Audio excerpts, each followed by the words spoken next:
हो रहे हैं जिससे हमारा दिल भी इस समय गुलजार हो रहा है। और वो सबसे बड़ी खबर यही है कि भारत ने 17 साल बाद T20 विश्व कप जीत लिया है। और इस समय आप अखबारों को खोलते हैं, पहले पृष्ठ पर ही जो ब्लू जर्सी में टीम इंडिया की उत्साह से भरी हुई कप उठाते हुए की तस्वीरें हैं वो ही लोगों का ध्यान आकर्षित कर रही हैं। और सभी लोग देखिए, अमूमन लगभग 11:30 बजे मैच खत्म हुआ था और उसके बाद 2-2.5 घंटे तक लोग सड़कों पर जश्न मनाते रहे।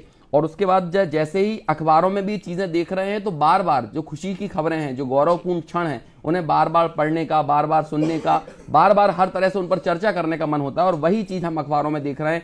सभी अखबारों ने, जैसे हम देख रहे हैं, काफी रोचक हेडलाइंस अखबारों ने दी हैं। जैसे बारबाडोस में लहराया तिरंगा, भोपाल से प्रकाशित होने वाले नव दुनिया की यह खबर है। इसके बाद यदि हम बात करते हैं दैनिक जागरण की, तो भारत की विराट उम्मीद पूरी, जश्न में डूबा पूरा देश।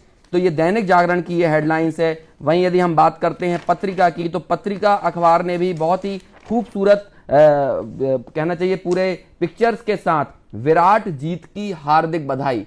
तो इस तरह से खिलाड़ियों के नाम भी इन सुर्खियों में शामिल किए गए हैं। तो ये सारी चीजें कहीं ना कहीं जो है काफी रोमांचक और रोचक क्षण पूरे देश के लिए रहे हैं। क्योंकि देखिए, जिस तरह का फाइनल होने की उम्मीद थी उसी तरह का रोमांचक और रोचक फाइनल हुआ है। और ऐसे समय में कहीं ना कहीं जिस तरह से समझ लीजिए जो कमजोर दिल वाले लोग हैं, कमजोर दिल वाले क्रिकेट प्रेमी हैं, उनके लिए तो कल का मैच निश्चित तौर पर उनकी नर्व्स को जो है वो तेज कर देने वाला था। क्योंकि एक समय दक्षिण अफ्रीका मैच को जीतता हुआ नजर आ रहा था। और ऐसे समय में भारत ने जिस तरह से पूरे मैच पर अपनी पकड़ बनाई, और खास तौर पे यह बात करना चाहेगा प्लेयर ऑफ द टूर्नामेंट का जिन्हें खिताब मिला है वो है जसप्रीत बुमराह।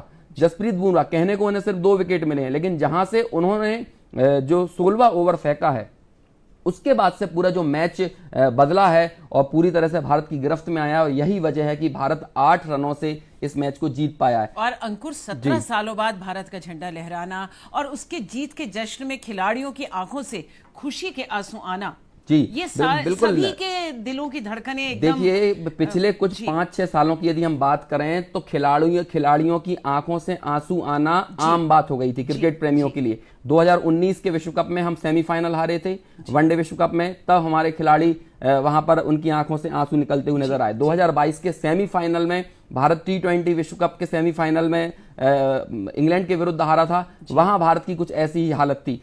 टेस्ट चैंपियनशिप 2021 में भारत हारा, 2023 में अभी पिछली साल ही भारत हारा, वहां कुछ अमूमन ऐसी ही स्थिति थी। 2023 के वनडे विश्व कप के फाइनल में भारत हारा। तो लगातार फाइनल में हारने का ये सिलसिला लगातार चल रहा था। 2014 में भारत फाइनल मैच हारा, 2017 का ICC चैंपियंस ट्रॉफी का फाइनल मैच हारा। तो ऐसे में लगभग 7-8 बड़े टूर्नामेंट के फाइनल्स, सेमीफाइनल्स, नॉकआउट मुकाबले हारने के बाद यहां पर कल के मैच में दबाव बहुत ज्यादा टीम इंडिया के ऊपर था। यूं तो दक्षिण अफ्रीका की टीम चोकर्स कहलाती है, लेकिन पिछले 10 सालों से भारत के ऊपर यह तमगा लग गया था कि भारतीय टीम महत्वपूर्ण मुकाबलों में आकर चोकर्स साबित हो रही थी। लेकिन ऐसे समय में आखिरी के 5 ओवर में जिस तरह का खेल भारत ने दिखाया है, उसने सारे क्रिकेट प्रेमियों को पुरानी जितनी भी हार थी उनको भुलाने के लिए मजबूर कर दिया। कहीं ना कहीं वे उन पुरानी हारों को भूल गए हैं। तो इस तरह से पूरा देश उत्साह से लवरेज है।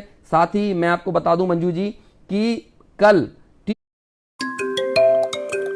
T20 क्रिकेट में हमने इंटरनेशनल क्रिकेट में विराट कोहली और रोहित शर्मा को आखिरी बार देखा, क्योंकि मैच के तुरंत बाद दोनों ही खिलाड़ियों ने संन्यास ले लिया और दोनों ही ने कहा कि T20 क्रिकेट को अलविदा कहने का इससे अच्छा और दूसरा समय नहीं हो सकता। कहते हैं ना, ऊंचाइयों पर पहुंचकर अगर संन्यास लिया जाए तो दिमाग में एक वो खुशनुमा पल कैद हो जाते हैं। बिल्कुल। तो इस विराट जीत के बाद अगली क्या खबर रही? देखिए, अगली खबर मेरे पास और दूसरी कोई नहीं है। अगली खबर भी यही है कि सभी अखबारों ने अपने सिटी पेज पर जिस खबर को प्रकाशित किया है वो है भोपाल की गलियां रात को 1 और 2 बजे जिस तरह से गुलजार रही हैं, जश्न में डूबी रही हैं।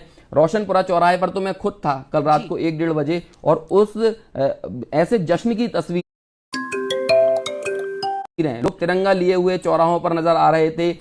गाड़ी, ऐसा लग रहा था कि किसी को किसी के परिचय की जरूरत नहीं है, हर कोई एक दूसरे से परिचित है। आप वंदे बोलते हैं, दूसरे सामने वाले लोग मातरम उसी जोश के साथ बोलते हैं। आप भारत माता की जय बोलते हैं तो लोग बाग उसमें सुर में सुर मिलाते हैं। तो ये हम जो पूरा माहौल हम कल देख रहे थे वो कहीं ना कहीं इस तरह के जो मोमेंट्स होते हैं वो पूरे देश को एक सूत्र में पिरो देते हैं। धर्म, जाति, वर्ग, संप्रदाय आदि की जितनी भी बंदिशें हैं उन बंदिशों को तोड़कर भारत के लोग एकजुट होकर अपनी भारतीयता का परिचय देते हैं। और इस भारतीयता का परिचय देने में कहीं ना कहीं सबसे बड़ी भूमिका यदि किसी ने निभाई है तो वो टीम इंडिया की इस विराट जीत ने दिलाई। और टीम इंडिया की विराट जीत ने एक बार फिर साबित कर दिया है कि हम भारतवासी कितना ही अलग धर्म, जाति, संप्रदाय के हों, लेकिन जब खुशी या दुख के अवसर होते हैं हम एक हो जाते हैं। अंकुर जी, अगली खबर। जी